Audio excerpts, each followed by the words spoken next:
Llegué a casa para Acción de Gracias. La casa estaba vacía, excepto por el padrastro de mi marido en una mecedora. Una nota decía: fui de crucero con mi ex. Te quedarás en casa y cuidarás del padrastro, él te necesita. El padrastro abrió un ojo y dijo: empezamos. Yo asentí.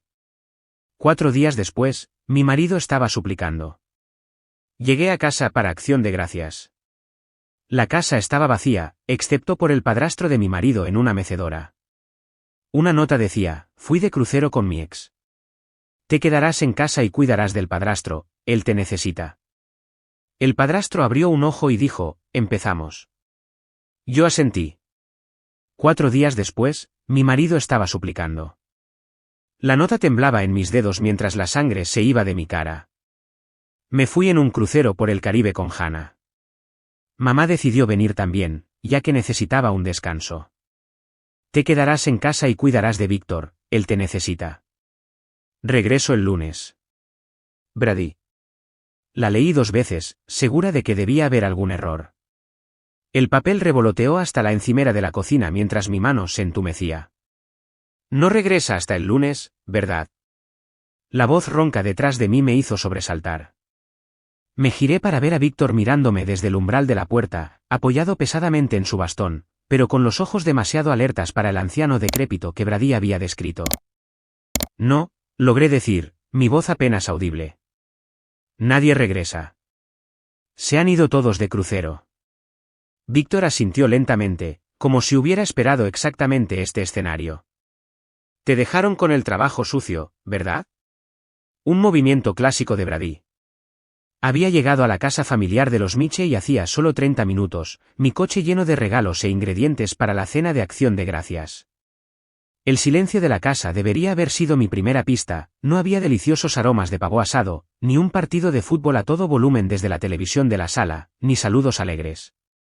En cambio, solo encontré una casa sin calefacción y al padrastro de Brady sentado solo en una mecedora, mirándome con esos ojos azules incómodamente perspicaces. No entiendo, dije, hundiéndome en una silla de la cocina. Hemos estado planeando esta cena de Acción de Gracias durante meses. Su madre iba a ser la anfitriona. Todo el mundo venía. Saqué mi teléfono y volví a intentar el número de Brady. Directo al buzón de voz, al igual que los 3 intentos anteriores. Víctor arrastró los pies hacia la nevera y sacó una jarra de agua. Ha estado así toda la semana. Silencioso como una tumba. Se fueron el martes por la mañana. Se sirvió un vaso con las manos ligeramente temblorosas. Ni siquiera abastecieron bien la nevera. Espero que hayas traído víveres. No lo había hecho.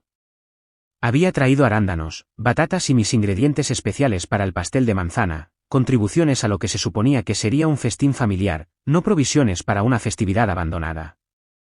Mi teléfono sonó con una notificación. Con una oleada de esperanza, pensando que podría ser Brady, lo revisé rápidamente. En cambio, era una alerta de Instagram. La hermana de Brady lo había etiquetado en una foto. Con dedos temblorosos, abrí la aplicación. La imagen me dejó sin aliento, Brady de pie en la cubierta de un crucero, con el brazo alrededor de una joven rubia que reconocí como Hannah, su colega de trabajo a la que había mencionado cada vez con más frecuencia en los últimos meses. Sostenían copas de champán, brindando a la cámara. El pie de foto decía: almohadilla nuevos comienzos escapada al Caribe con @Brady Mitchell y familia. Familia. La palabra me picó como sal en una herida abierta. Deslicé para ver más fotos. Estaba la madre de Brady, Elaine, bebiendo un cóctel, luciendo cualquier cosa menos alguien que necesitara un descanso de cuidar a Víctor. Otra foto mostraba a Brady y Hannah en lo que parecía una cena romántica. La publicación tenía una marca de tiempo de hace 2 días, lo que significaba que esto se había planeado mucho antes de que Brady me dijera que se esperaba que fuéramos a casa de su madre para Acción de Gracias. ¿Encontraste algo interesante?, preguntó Víctor, estudiando mi cara. Le mostré la pantalla del teléfono. Están en un crucero. Con Hannah, de su oficina. La que dijo que era solo una colega. Mi voz se quebró. Han estado planeando esto mientras yo compraba regalos y me tomaba tiempo libre del trabajo para lo que creía que era una acción de gracias familiar. Víctor asintió sombríamente. Hannah ha estado en escena al menos 3 meses. Ha llamado aquí preguntando por Brady varias veces. Voz bonita, risa terrible. Lo miré fijamente. ¿Lo sabías? Sé muchas cosas que ellos creen que no noto. Se tocó la sien con un dedo nudoso. La mía sigue afilada, a pesar de lo que Brady le dice a todo el mundo. Mis pensamientos corrieron a nuestra cuenta bancaria. Con manos temblorosas, abrí nuestra aplicación bancaria. Hace 3 días, retiro de $5.200. Casi todos nuestros ahorros. Dinero que habíamos estado guardando para el pago inicial de una casa. La casa que Brady había prometido que empezaríamos a buscar después de las vacaciones. Se llevó nuestros ahorros, susurré, mostrándole a Víctor la pantalla. ¿Todo? Víctor no se sorprendió. Llevan años haciéndome lo mismo. Tomando un poco por aquí, un poco por allá. Para tu cuidado, Víctor, dicen. Mientras tanto, la calefacción está baja para ahorrar dinero, mis medicamentos a veces se retrasan, y Elaine se compra otro bolso de diseñador. Me sentí enferma. Esto no se trataba solo de una acción de gracias arruinada o incluso de la traición de una aventura. Esto era un abandono calculado, de mí, de Víctor, de responsabilidades y promesas. Mi teléfono sonó, mi mejor amiga Lie llamando para desearme feliz acción de gracias. Lo silencié, incapaz de explicar esta humillación todavía. Hay sopa sobrante, ofreció Víctor. No es un gran festín de acción de gracias, pero servirá. Miré alrededor de la cocina. Platos sucios en el fregadero, recipientes vacíos de comida para llevar en la encimera. Ni siquiera habían limpiado antes de irse. Algo se endureció dentro de mí. No, dije con firmeza. Merecemos algo mejor que sopa sobrante. Agarré mi abrigo y mi bolso. Voy al supermercado. Quizás todavía tengan pechugas de pavo y patatas. Vamos a tener una comida apropiada hoy. Víctor pareció sorprendido, luego complacido. No he comido una comida casera en meses. Brady siempre trae comida rápida cuando se molesta en venir. En el supermercado, mi mente giraba con preguntas y emociones. ¿Cuánto tiempo había estado Brady planeando dejarme? Todo nuestro matrimonio de 5 años fue solo un arreglo conveniente que podía descartar cuando apareciera algo mejor. Mecánicamente seleccioné una pequeña pechuga de pavo, patatas y algunas verduras, apenas registrando a los otros compradores de última hora a mi alrededor. Cuando regresé, Víctor había logrado despejar la encimera de la cocina y estaba sentado en la mesa con una pila de papeles. ¿Qué es todo esto?, pregunté, dejando las compras. Evidencia, respondió, sus ojos azules de repente acerados. Extractos bancarios. Historiales médicos. Negligencia documentada. Llevo meses haciendo un seguimiento. Me empujó una carpeta. Brady y Elaine creen que soy solo una carga esperando a morir. No saben que los he estado observando vaciar mis cuentas mientras me proporcionaban un cuidado mínimo. Eché un vistazo a los papeles, notas detalladas, extractos de cuentas que mostraban transferencias sospechosas, copias de recomendaciones médicas que habían sido ignoradas. ¿Por qué me muestras esto?, pregunté, inquieta por su metódica documentación. Víctor se inclinó hacia adelante, luciendo de repente menos frágil. ¿Por qué a ti también te han hecho daño, Jade? ¿Y por qué no me queda mucho tiempo? Golpeó un informe médico. Cáncer terminal. 3 meses, como máximo. Me senté pesadamente frente a él. Lo siento mucho, Víctor. Él desestimó mi simpatía. No lo sientas. Sé inteligente. Me miró con una intensidad inesperada. Creen que te han dejado con una carga, pero en realidad nos han dado una oportunidad. ¿Una oportunidad para qué? Los finos labios de Víctor se curvaron en una sonrisa que transformó su rostro. Para la justicia. Extendió la mano hacia un sobre y lo deslizó por la mesa. Dentro están mi testamento y documentos fiduciarios reales. No los que Brady y Elaine creen que existen. No toqué el sobre. Víctor, no entiendo. Se recostó en su silla y me estudió. Después de un momento, simplemente dijo, empezamos. Esas 3 palabras quedaron suspendidas en el aire entre nosotros, cargadas de posibilidad y significado oculto. Antes de que pudiera responder, me explicó su propuesta, que lo ayudara a documentar la negligencia y traición de la familia, que lo asistiera con sus últimos arreglos, y él se aseguraría de que yo fuera atendida financieramente después de su partida. La familia que nos abandonó a ambos perdería todo lo que pensaban que les correspondía. Lo miré fijamente, a este hombre que apenas conocía, pero con quien de repente compartía una profunda conexión. Ambos habíamos sido engañados y descartados por las mismas personas.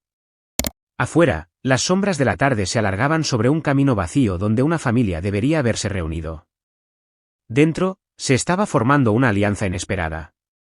Sí, dije finalmente, sorprendiéndome por la firmeza en mi voz. Empecemos. Después de nuestro acuerdo, Víctor se hundió en su silla, el agotamiento evidente en el desplome de sus hombros. La emoción de nuestra nueva alianza lo había energizado temporalmente, pero ahora la fatiga regresaba a su rostro. Deberías descansar, dije, notando la palidez bajo su piel curtida. Terminaré de preparar nuestra cena. Víctor negó con la cabeza. Primero, hay algo que necesitas ver. Se levantó con esfuerzo. Mis historiales médicos. Necesitas entender con qué estamos trabajando y cuánto poco tiempo tenemos. Me llevó a una pequeña habitación que claramente había sido una oficina pero que se había convertido en un espacio improvisado para dormir. Una cama de hospital ocupaba una esquina, aunque Víctor no la había estado usando. En cambio, una cama individual normal contra la pared opuesta mostraba signos de uso. No soporto ese artilugio, explicó, señalando la cama de hospital. Me hace sentir como si ya estuviera en un hospicio. De un cajón cerrado con llave en el escritorio, Víctor sacó una gruesa carpeta etiquetada simplemente, médico. Me la entregó sin ceremonia. Cáncer de páncreas, dijo sin rodeos mientras la abría. Etapa 4. Diagnosticado hace 3 meses. Recorrí los documentos, mi estómago se apretaba ante las descripciones clínicas y el pronóstico sombrío. Notas de varios oncólogos, recomendaciones de tratamiento y resultados de escáneres contaban la historia inconfundible de una enfermedad terminal. 2 meses, añadió Víctor. Quizás menos ahora. El último escáner mostró una progresión rápida. Levanté la vista bruscamente. ¿Brady sabe esto? Oh, sí. Todos lo saben. Su madre estuvo en la cita cuando recibimos el diagnóstico. 2 días después, empezó a hablar de cómo necesitaba un descanso de los cuidados. Su risa no tenía humor. 66 años y diciendo estar agotada, mientras yo me estoy muriendo a los 78. La crueldad de ello me golpeó como un puñetazo físico. Te abandonaron sabiendo que te quedaban solo meses. Semanas, más probablemente, Víctor se sentó en el borde de la cama. Pero eso ni siquiera es lo peor. Mira la lista de medicamentos. Pasé a las hojas de prescripción. Se enumeraban múltiples medicamentos, manejo del dolor, medicamentos antináuseas, enzimas para ayudar con la digestión. Revisa el botiquín del baño, indicó Víctor. Compara lo que hay allí con lo que debería haber. En el baño contiguo, encontré una colección desorganizada de frascos de pastillas. Mientras los examinaba, comparando con la documentación, surgieron discrepancias inquietantes. El potente medicamento para el dolor había sido reabastecido 2 veces, según las etiquetas de la farmacia, pero el frasco estaba casi lleno. Los caros suplementos enzimáticos estaban solo a la mitad, cuando deberían haber estado casi intactos según la fecha de reabastecimiento. Los han estado diluyendo, confirmó Víctor cuando regresé con la evidencia. Una pastilla en lugar de 2. Media dosis del medicamento para el dolor. ¿Y esas citas para el especialista en cuidados paliativos? Demasiado caras, dijo Elaine. Mis manos temblaron de rabia mientras volvía a poner la documentación en su carpeta. Eso no es solo negligencia, Víctor. Eso es abuso. Es lo que pasa cuando la gente te ve como un obstáculo en lugar de como una persona. Sacó un pequeño cuaderno de debajo de su almohada y me lo dio. He estado haciendo un seguimiento. Veces en las que se omitieron o redujeron medicamentos. Citas canceladas. Dinero que desapareció de mi cuenta corriente para suministros de atención domiciliaria que nunca se materializaron. La meticulosa documentación me asombró.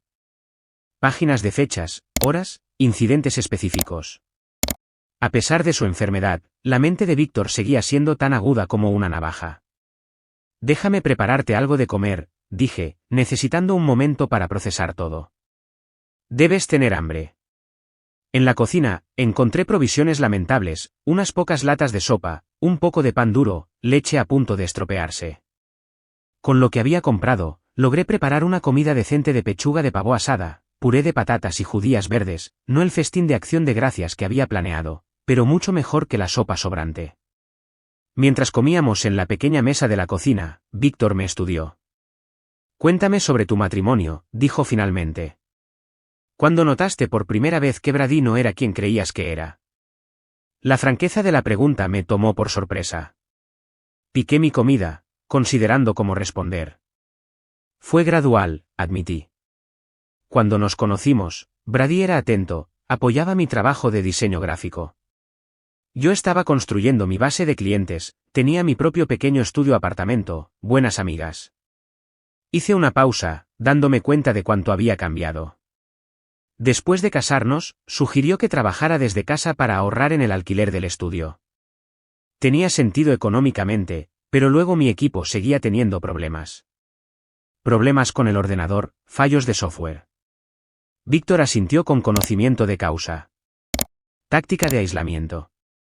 Exactamente. Luego vinieron sugerencias sobre que clientes no valían mi tiempo. Preocupaciones sobre que saliera tarde con amigas.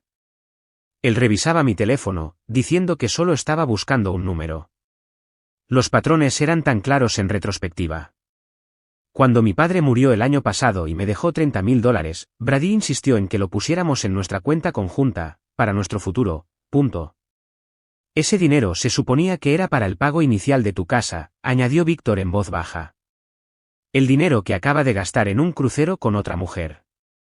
Dejé el tenedor, sin apetito. 6 años de mi vida, y ahora me entero de que ha estado planeando dejarme mientras gasta nuestros ahorros en su colega. La gente como Brady y Elaine ven las relaciones como transacciones, dijo Víctor. Aprendí eso demasiado tarde con ella. Yo ya era exitoso cuando nos conocimos, viudo con un cómodo portafolio de mi carrera bancaria. Ella era encantadora, hermosa, y Brady era solo un adolescente que parecía necesitar una figura paterna. Suspiró profundamente. Después de casarnos, las cosas cambiaron. Los gastos aumentaron, justificados como vivir la vida que merecemos. Cuando intenté mantener algunos límites financieros, me convertí en el villano, tacaño, controlador, no realmente comprometido con la familia, punto. Eso suena familiar, murmuré. Después de cenar, Víctor me llevó a su estudio, una pequeña habitación que la madre de Brady había convertido en un espacio de meditación, pero que aún conservaba el escritorio de Víctor. Ayúdame con el cuadro, pidió, señalando un paisaje mediocre en la pared. Detrás no estaba tan seguro como esperaba, pero un panel suelto en la pared. Víctor lo retiró y sacó un maletín de documentos resistente a la intemperie. Mis bienes reales, explicó, esparciendo el contenido sobre el escritorio. Inversiones de las que Elaine no sabe nada. Propiedad en Vermont. Cuentas en las Islas Caimán de mis días en la banca. Miré los documentos en estado de shock. Las cantidades eran considerables, más de $3 millones en activos, completamente separados de lo que la familia podía acceder. Brady y su madre han estado desviando dinero de mis cuentas conocidas durante años, explicó Víctor. ¿Pero esto? No pueden tocarlo. Me aseguré de ello. Señaló una escritura de propiedad. ¿Esta casa? No está a mi nombre ni al de Elaine. Es propiedad de una de mis sociedades holding. ¿Creen que la heredarán? No lo harán. ¿Brady sabe algo de esto?, pregunté, asombrada por la magnitud de la riqueza oculta de Víctor. Ni rastro. Ni siquiera mi abogado conoce el panorama completo. Solo mi asesor financiero en Boston, y él ha jurado guardar secreto. Los ojos de Víctor tenían una determinación feroz que no había visto antes. Siempre supe el verdadero carácter de Brady. Es igual que su madre, encantador de frente mientras te alcanza la cartera. Simplemente nunca pensé que le haría lo mismo a su esposa. La mañana siguiente trajo otra novedad, una visita discreta de Patricia Winters, la abogada de Víctor. Una mujer severa de unos 60 años con impecable cabello plateado y penetrantes ojos verdes. Llegó con un maletín lleno de documentos legales. Así que usted es la nuera abandonada, dijo, evaluándome con una mirada franca. Víctor me llamó anoche. Dijo que usted era una aliada inesperada. Durante el café, Patricia expuso en que había estado trabajando Víctor, documentar legalmente la negligencia, cambiar su testamento y crear estructuras financieras que serían a prueba de desafíos. Necesitamos finalizar varios documentos, explicó Patricia. Transferencias que necesitan testigos, poderes notariales médicos, últimas enmiendas al testamento. Me ofrecía ayudar a organizar la evidencia que Víctor había recolectado. Mi formación en diseño gráfico me hacía buena con la organización y documentación digital. Perfecto, asintió Patricia con aprobación. Necesitaremos todo debidamente catalogado para cuando inevitablemente impugnen el testamento. Esa noche, después de que Patricia se fuera con los documentos firmados, Víctor y yo nos sentamos en la sala con un álbum de fotos que él había sacado de una estantería. Mira esto, dijo, señalando una foto de Brady adolescente. Su madre detrás de él, siempre susurrando en su oído. Pasó la página. Aquí está el padre de Brady antes del divorcio. Nota lo miserable que se ve. Elaine le hizo a él lo que Brady te está haciendo a ti. Página tras página revelaba patrones que reconocí de mi propio matrimonio, control sutil, manipulación financiera, la fachada de cuidado que se desmoronaba cuando el dinero estaba involucrado. Es como ver mi propia vida desde fuera, susurré. Víctor asintió, la comprensión en sus ojos cansados. Por eso necesitamos detenerlos ahora. Antes de que le hagan esto a alguien más. En ese momento, nuestra alianza se solidificó en algo más profundo que la conveniencia o el beneficio mutuo. Éramos dos personas que habíamos sido traicionadas por la misma familia, ahora unidas en busca de justicia. No solo nos estamos vengando, dijo Víctor, cerrando suavemente el álbum. Estamos corrigiendo las cosas. Me acerqué y le apreté la mano delgada. Sí. Por ambos. La mañana siguiente, me desperté con un propósito renovado. Víctor y yo nos habíamos quedado hasta tarde elaborando estrategias, y ahora era el momento de poner nuestro plan en acción. Después de revisar a Víctor, que estaba teniendo un día relativamente bueno a pesar de su condición, preparé un desayuno rápido y expuse nuestras prioridades. Primero, dije, sirviéndole una taza de té, necesitamos establecer la narrativa de tu rápido declive. Víctor asintió. Patricia mencionó que su hermano tiene una empresa de suministros médicos. Podría estar dispuesto a ayudar, discretamente. Una llamada telefónica después, y el hermano de Patricia, James, estaba a bordo. Para el mediodía, llegó en una furgoneta sin marcar con todo lo que necesitábamos, un tanque de oxígeno, no funcional pero visualmente convincente, soportes para suero intravenoso, monitores con cables desmontables e incluso una colección de viales de medicamentos vacíos con etiquetas de aspecto realista. Teatro médico, lo llamó James con un guiño mientras nos ayudaba a transformar la habitación de Víctor en lo que parecía una configuración intensiva de cuidados domiciliarios. A veces usaba esto para montar dramas médicos. Nunca pensé que usaría mis accesorios para un drama de la vida real. Bajo la dirección de Víctor, coloqué el equipo para lograr el máximo impacto visual, el tanque de oxígeno prominentemente exhibido, el soporte para suero intravenoso posicionado junto a la cama, varios dispositivos de monitorización dispuestos en la mesita de noche. Hice la cama con sábanas de grado hospitalario que Patricia también había proporcionado, completando la ilusión de una intervención médica seria. Ahora la evidencia fotográfica, dije, sacando mi teléfono. Víctor se acomodó en la cama, indicándome cómo hacer que pareciera peor de lo que estaba. Sombras, instruyó. La iluminación desde arriba profundizará las oquedades de mi cara. Se quitó las gafas, haciendo que sus ojos parecieran hundidos, y despeinó su cabello ralo. Con mis mínimas habilidades de maquillaje teatral de la universidad, acentué la palidez ya presente en su tez. La transformación fue asombrosa. En las fotos, Víctor parecía estar muriéndose activamente, mucho peor que su condición real, aunque esta ya era lo suficientemente grave. Tú, dirigió Víctor. Tienes que parecer agotada, abrumada. Me quité el maquillaje, me despeiné y me puse un suéter grande que me hacía parecer más pequeña, más vulnerable. Víctor tomó varias fotos de mí aparentemente dormida en la incómoda silla junto a su cama, otras de mí preparando medicamentos con una expresión preocupada. Perfecto, dijo, revisando las imágenes. ¿Quién es nuestro objetivo para estas? La hermana de Brady, Melissa, respondí. Según tu teléfono, es la única que ha enviado un mensaje de texto para ver cómo estás desde que se fueron. Redacté un mensaje cuidadosamente formulado para acompañar las fotos. Víctor tuvo una noche difícil.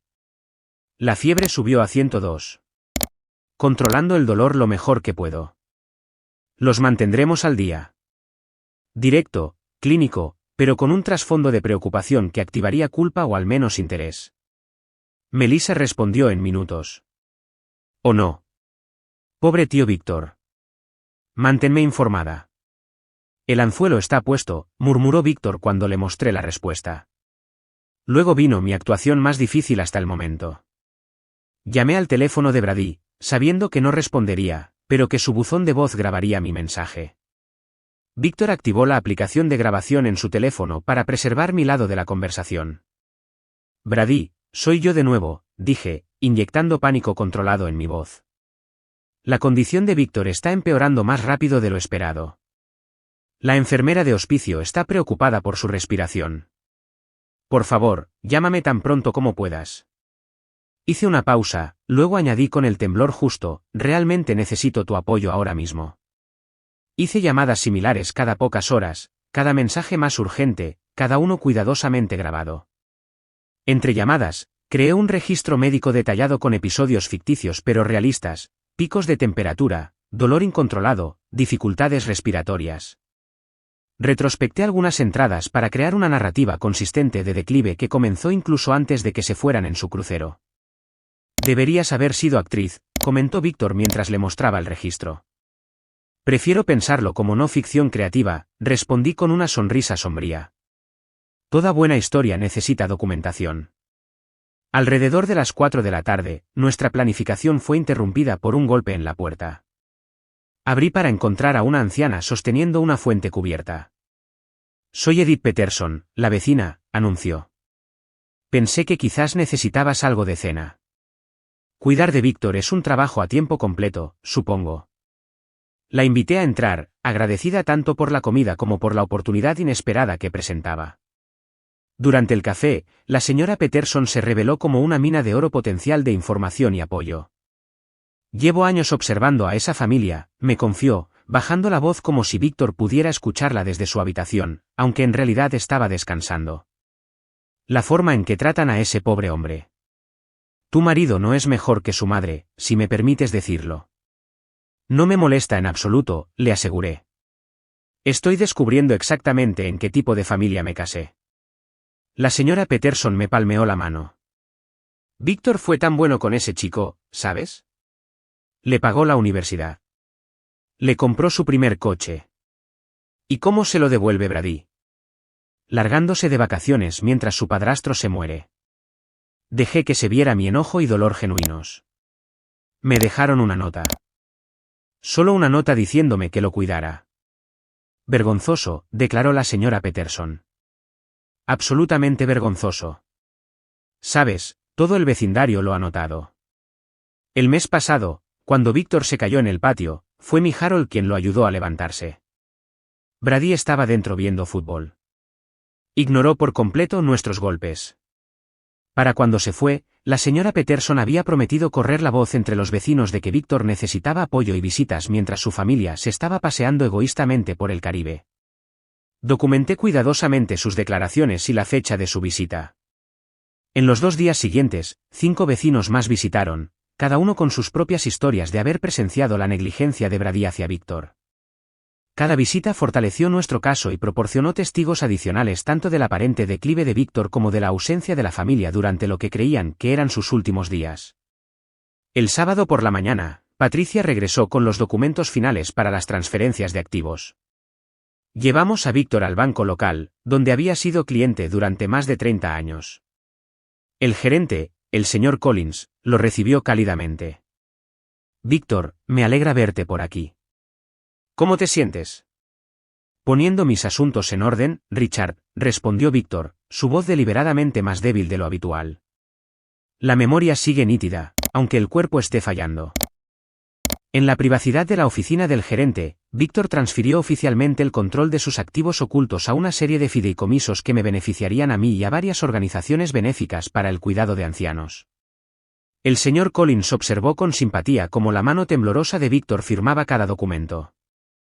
Su hijastro estuvo aquí la semana pasada, mencionó casualmente el gerente mientras completábamos la documentación, preguntando por sus cuentas.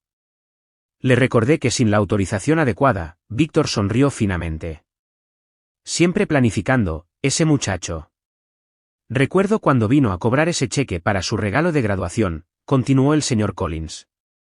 Ni siquiera te dio las gracias, solo se quejó de que no era suficiente para el coche que quería. Otra pieza de evidencia. Otro testigo del carácter de Brady. Esa noche, mientras revisábamos nuestro progreso, el teléfono de Víctor sonó con una videollamada de Melissa. Rápidamente pusimos nuestro plan en acción, colocando a Víctor en la cama rodeado de equipo médico, una cánula de oxígeno en sus fosas nasales. Me despeiné y me pellizqué las mejillas para que mi rostro tuviera un rubor de estrés. Cuando respondí a la llamada, la cámara me mostró a mí primero, con aspecto agotado.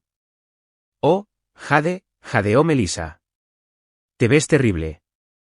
¿Está todo bien?»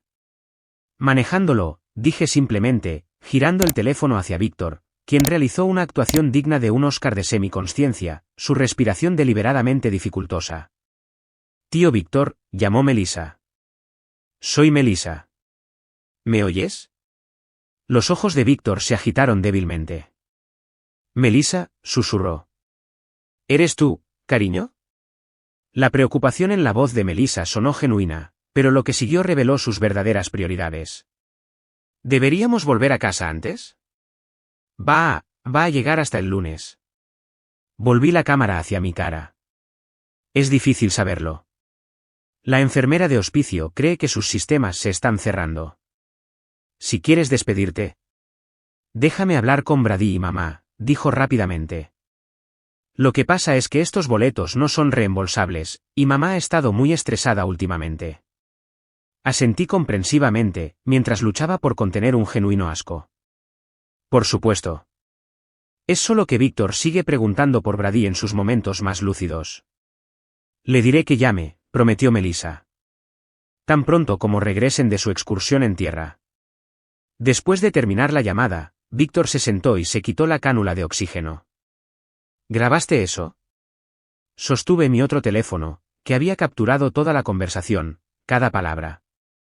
La sonrisa de Víctor era de satisfacción, pero teñida de genuina tristeza. Mi familia. Ponderando sus boletos de crucero frente a despedirse de mí. Sabía que pasaría exactamente así. Me senté en el borde de su cama, de repente emocional. Lo siento, Víctor. Negó con la cabeza. No lo sientas. Sus verdaderos colores necesitaban ser revelados. Me extendió la mano. ¿Sabes qué es lo más extraño?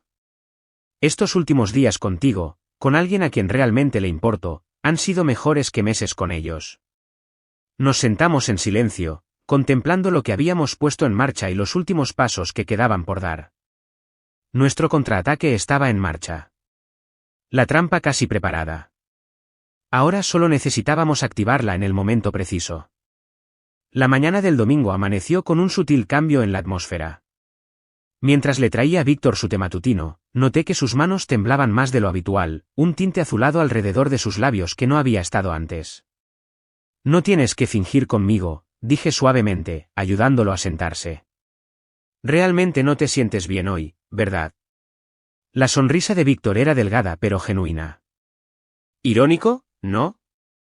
Después de todo nuestro teatro, lo real se nos cuela. Llamé a la enfermera de hospicio, que había estado haciendo visitas semanales antes de que la familia se fuera. Prometió pasar por la tarde, pero me aconsejó cómo manejar su comodidad mientras tanto. Esto ya no era actuación. Víctor estaba decayendo activamente, y una oleada de protección me invadió. Nuestro plan de venganza de repente se sintió secundario a asegurar su comodidad y dignidad.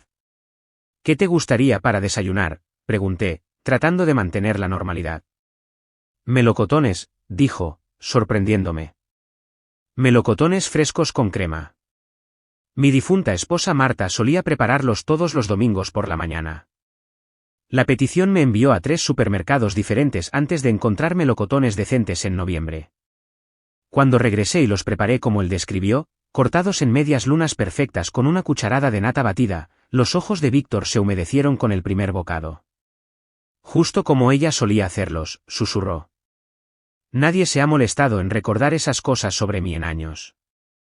Durante todo el día, me encontré haciendo cosas no por nuestro plan, sino simplemente por la comodidad de Víctor, ajustando sus almohadas, leyéndole en voz alta su ejemplar desgastado de El sueño eterno de Raymond Chandler, poniendo la música clásica que mencionó que disfrutaba. El cuidado genuino que se había desarrollado entre nosotros durante nuestro corto tiempo juntos me sorprendió por su intensidad. ¿Sabes?, dijo Víctor durante un momento lúcido esa tarde, no me han tratado con tanta amabilidad desde que murió Marta hace 12 años. Es extraño como un extraño me ha mostrado más compasión que mi propia familia. La enfermera de hospicio, Diane, llegó alrededor de las 3. Después de examinar a Víctor, me apartó en el pasillo. Sus órganos se están cerrando, dijo suavemente. Está sucediendo más rápido de lo que anticipamos. Diría que le quedan horas, quizás un día como máximo. Aunque sabía que esto iba a suceder, la noticia me afectó más de lo esperado. ¿Debería llamar a la familia?, pregunté, de repente insegura sobre nuestro elaborado plan. Diane negó con la cabeza. En este momento, debería tratarse de su comodidad, no de la de ellos. Si han elegido no estar aquí. Dejó el resto sin decir. Después de que ella se fue, me senté junto a Víctor, quien había escuchado todo a pesar de nuestras voces susurradas. No los llames, dijo firmemente. Ellos tomaron su decisión. Pero si necesitamos finalizar algunos asuntos. Me extendió la mano. Llama a Patricia. Dile que es hora de los pasos finales. Patricia llegó en una hora, trayendo consigo a un notario llamado Thomas. Víctor estaba notablemente alerta cuando entraron, como si estuviera reuniendo sus fuerzas restantes para esta última tarea importante. ¿Estás seguro de que puedes con esto, Víctor?, preguntó Patricia, preocupada por su apariencia. Más seguro que nunca, respondió Víctor. La muerte tiene una forma de clarificar las prioridades.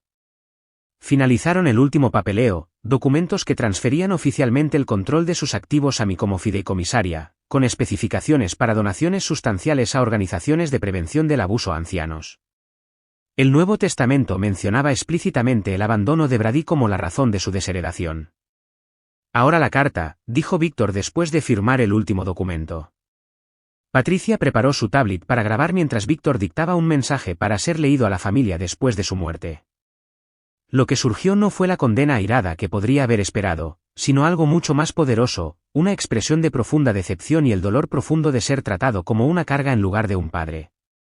A mi familia, comenzó, su voz ganando fuerza con cada palabra. Cuando lean esto, yo me habré ido. No es que mi presencia o ausencia pareciera importarles mucho en los últimos años. Detalló instancias específicas de negligencia sin acusación, simplemente declarando hechos, fiestas pasadas solo mientras ellos vacacionaban, citas médicas canceladas por conveniencia, comentarios escuchados sobre esperar a que el viejo muriera. No escribo esto desde la ira, continuó, sino desde un lugar de claridad que llega cuando uno enfrenta el final. El mayor dolor en la vida no es la enfermedad ni siquiera la muerte, sino la comprensión de que aquellos a quienes amabas te vieron solo como una obligación, una tarea a gestionar, un inconveniente a tolerar. Para cuando terminó, incluso Thomas el notario, un profesional que debió haber presenciado innumerables testamentos y mensajes finales, se secaba discretamente los ojos. Patricia, a pesar de su habitual estoicismo, extendió la mano hacia la de Víctor. Nos aseguraremos de que escuchen cada palabra, prometió. Después de que se fueron, Víctor pidió su vieja videocámara. Podrían cuestionar mi capacidad mental, explicó. Quiero grabar mi testimonio mientras estoy claramente lúcido. Preparé la cámara, y Víctor entregó una declaración de 20 minutos directamente a la lente. Estaba notablemente sereno, describiendo metódicamente años de negligencia gradual y su decisión de dejarme su patrimonio. Jade me mostró más dignidad en 4 días que mi familia en 4 años, afirmó claramente. Ella es la única que se ganó el derecho a beneficiarse de lo que pasé una vida construyendo. Describió incidentes específicos, los comentarios despectivos de Brady en las citas médicas, las comidas dejadas fuera de su alcance, los medicamentos olvidados durante los viajes de fin de semana. La grabación fue devastadora en su entrega tranquila y sus detalles incriminatorios. Al anochecer, la energía de Víctor se desvanecía. Lo ayudé a ir a la sala a petición suya, acomodándolo en su sillón favorito junto a la ventana. Hay una botella de Oporto en mi estudio, dijo. Detrás de los libros de economía. Marta y yo la estábamos guardando para nuestro 50 aniversario. Encontré la botella polvorienta donde describió y serví una pequeña cantidad en 2 copas de cristal que descubrí en un armario descuidado. Por la justicia, dijo Víctor, levantando su copa con esfuerzo. Por la dignidad, añadí. Nos sentamos juntos mientras caía la noche. Víctor a veces se dormía mientras yo le leía su libro favorito. Hablaba intermitentemente sobre Marta, sobre el comienzo de su carrera, sobre viajes que habían planeado pero nunca realizado. Ni una sola vez mencionó a Brady o a su madre. Alrededor de la medianoche, noté que su respiración había cambiado. Dejé mi libro a un lado y simplemente le tomé la mano. No hubo drama, ni revelaciones de último minuto, ni confesiones en el lecho de muerte. Víctor simplemente se fue, su mano enfriándose en la mía mientras su respiración se detenía gradualmente. Durante un largo momento, permanecí inmóvil, las lágrimas corrían por mi rostro. El hombre al que había conocido solo por 4 días se había vuelto de alguna manera importante para mí más allá de nuestro deseo mutuo de justicia. Al cuidarlo, había encontrado una fuerza y claridad que no sabía que poseía. Al amanecer, llamé a Diane, la enfermera de hospicio, quien llegó rápidamente para confirmar lo que ya sabía. Pareció sorprendida por lo tranquilo que parecía Víctor. Muchos pacientes terminales muestran signos de angustia, comentó. Parece que simplemente se quedó dormido. Lo hizo, dije en voz baja. Leyendo Raymond Chandler y bebiendo Oporto de 50 años. Después de que Diane hizo la declaración oficial, llamé a la funeraria que Patricia me había recomendado. 2 hombres sombríos llegaron en 1 hora para recoger el cuerpo de Víctor. Uno de ellos conocía a Víctor por funciones comunitarias y expresó condolencias genuinas. Era un buen hombre, dijo. Siempre generoso con las recaudaciones de fondos.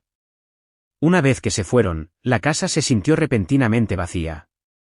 Me permití unos momentos de genuina tristeza antes de centrarme en la siguiente fase de nuestro plan.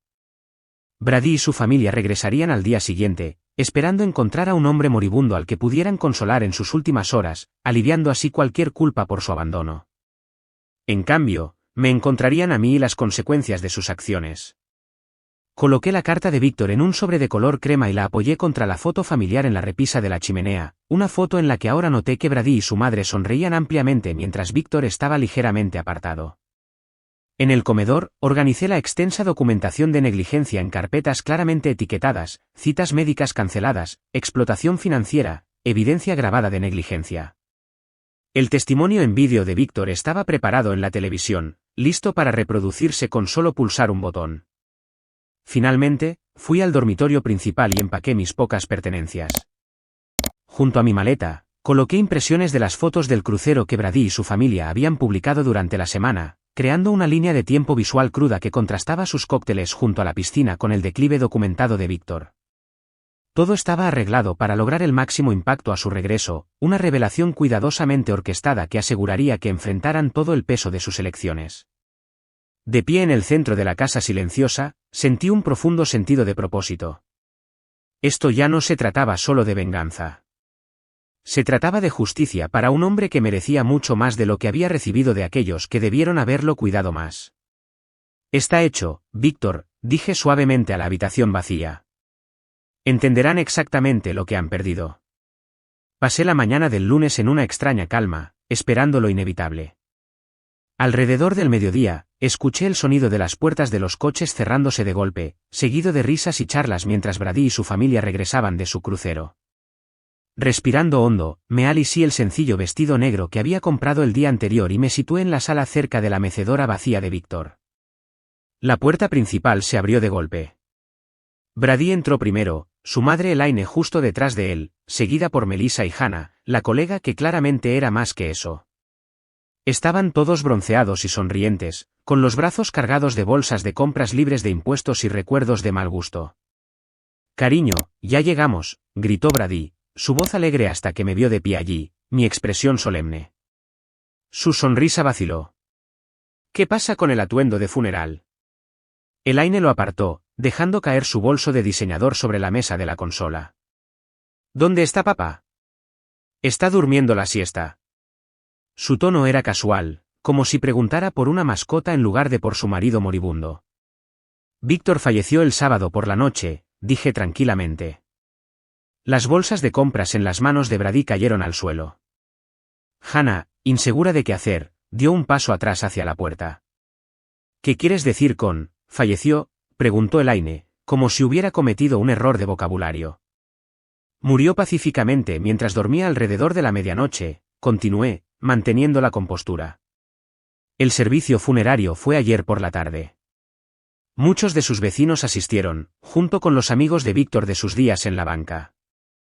Una asistencia bastante agradable, de hecho». La cara de Brady pasó por la sorpresa, la incredulidad y luego, lo más revelador, el cálculo. «¿Celebraste el funeral sin nosotros?» «¿Sin su familia?» «Su familia fue invitada», respondí. Dejé múltiples mensajes sobre su condición en declive. Ustedes eligieron no responder. Melissa dio un paso adelante, su cara pálida bajo su bronceado. Te dije de esa llamada, Brady. El tío Víctor se veía muy mal, dije. Brady la despidió impacientemente con la mano. Esto es increíble. Necesitamos sentarnos. Sí, acepté. Lo necesitamos. Señalé la sala, donde la carta de Víctor esperaba en la mesa de centro. Entraron en silencio, nadie queriendo sentarse en la mecedora de Víctor, que permanecía vacía como una acusación.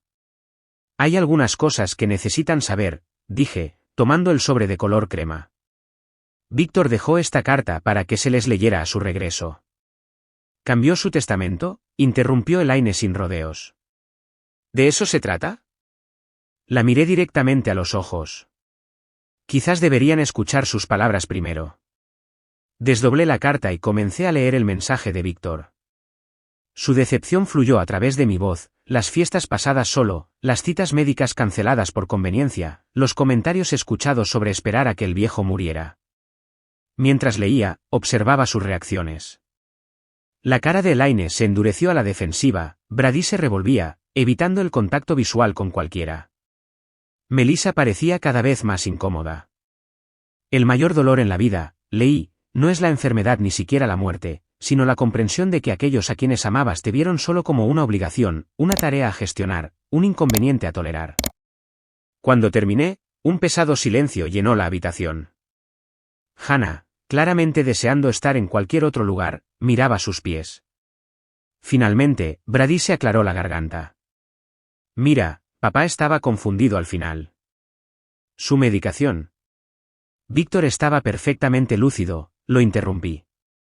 De hecho, hizo una declaración en vídeo. Quizás quieran verla.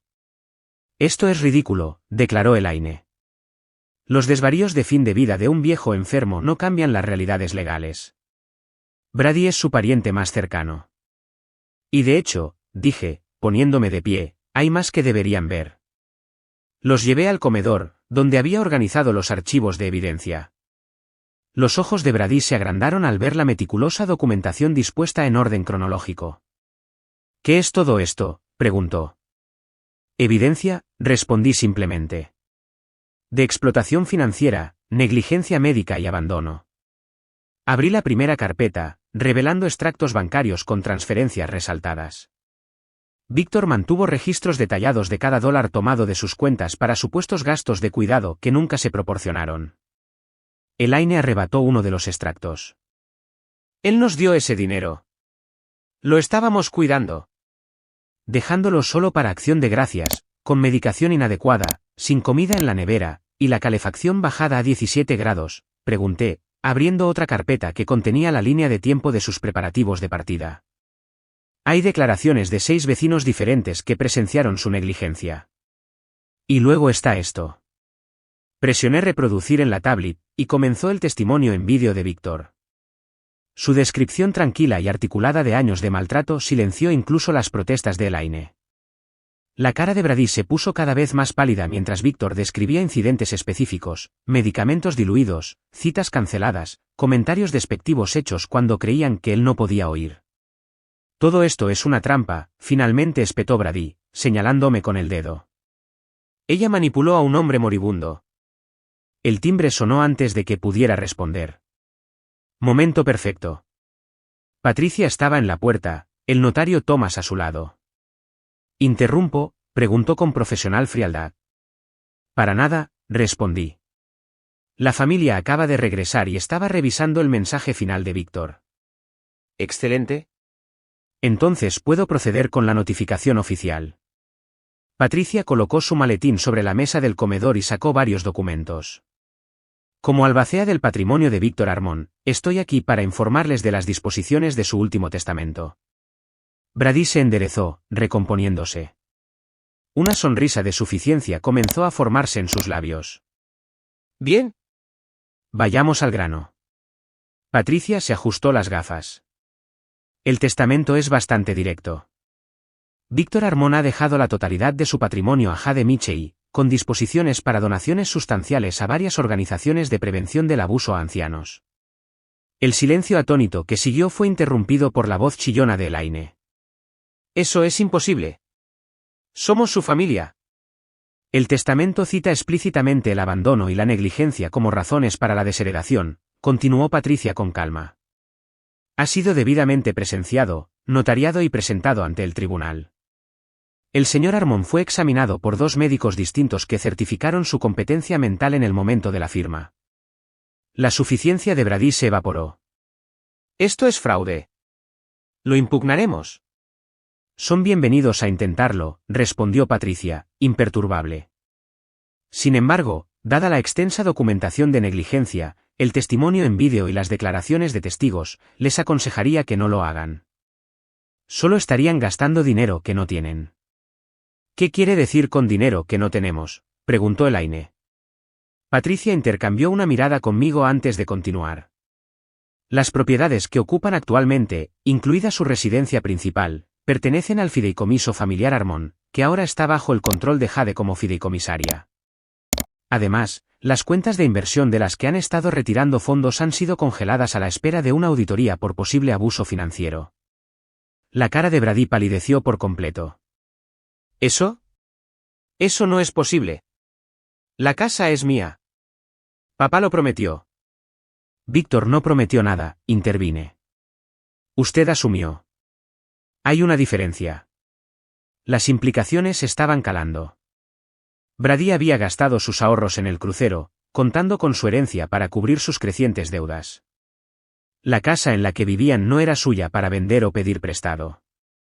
¿Qué pasa con nuestros fondos universitarios?, preguntó Melissa con una voz pequeña. El abuelo nos los preparó. Brady no pudo mirar a los ojos de su hermana. Patricia respondió suavemente, Víctor le proporcionó fondos a su padre para ese propósito hace varios años. Sin embargo, esas cuentas nunca se establecieron. Melissa se volvió hacia Brady, el horror asomando en su rostro. Gastaste nuestro dinero para la universidad. La familia estalló en acusaciones y negaciones. Hannah salió discretamente por la puerta principal, escapando de la implosión. Dejé que el caos continuara por unos minutos antes de apartarme para recoger mi maleta del dormitorio. Cuando regresé, Brady me siguió al pasillo, su comportamiento completamente transformado. Jade, por favor, suplicó, su voz quebrándose. Podemos arreglar esto. Cometí un error con Hannah, no significó nada. Podemos empezar de nuevo. Cambiaré, lo prometo. Miré a este hombre al que una vez amé, viéndolo claramente, quizás por primera vez. Detrás de los rasgos atractivos y el encanto practicado había alguien a quien nunca le había importado realmente, ni yo ni nadie más que él mismo. Con calma, me quité el anillo de bodas y lo puse en su palma, seguido de las llaves de nuestro apartamento. Lo dejaste morir, dije tranquilamente. Ahora no obtienes nada. incluyéndome a mí. Caminé hacia la puerta, con la maleta en la mano. Las súplicas de Brady se convirtieron en amenazas mientras me seguía. No te saldrás con la tuya. Lucharé en los tribunales. Manipulaste a un viejo enfermo. En la puerta, me giré brevemente. Todo se hizo legalmente. Me enseñaste una lección valiosa en nuestro matrimonio, Brady, guarda siempre los recibos. Salí a la brillante luz del sol de noviembre. Detrás de mí, podía escuchar las continuas protestas de Brady y la voz enojada de Elaine exigiendo a Patricia que explicara cómo podía haber sucedido esto. Pero esas voces ya se desvanecían, convirtiéndose en parte de un pasado que dejaba atrás. Patricia había reservado una habitación en un hotel tranquilo mientras yo decidía mis próximos pasos. Mientras colocaba mi maleta en el maletero de mi coche, la señora Peterson apareció en su porche al otro lado de la calle. Me hizo un gesto de complicidad con la cabeza y una pequeña ola. Le devolví el saludo con la mano, sintiendo una ligereza sorprendente a pesar del peso emocional de los últimos días. El último regalo de Víctor no fue solo la seguridad financiera, aunque eso sin duda me ayudaría a reconstruir mi vida. El verdadero regalo fue la claridad y la fuerza que había encontrado al ayudarlo a encontrar justicia. Mientras me alejaba de la casa y de la familia destrozada dentro, no pensaba en venganza ni siquiera en reivindicación. Pensaba en segundas oportunidades, en honrar la memoria de Víctor viviendo bien, y en el vínculo inesperado que se había formado entre dos personas que habían sido descartadas por aquellos que debieron haberlas cuidado más. Víctor había encontrado la paz. Ahora era mi turno de hacer lo mismo. Gracias por acompañar esta historia hasta el final. Mi momento favorito fue cuando Víctor compartió su apreciado vino de Oporto, guardado para un aniversario al que nunca llegó. Tanta dignidad agridulce en esa copa. ¿Qué escena te tocó más profundamente el corazón? Atesoro cada comentario que comparte sus pensamientos.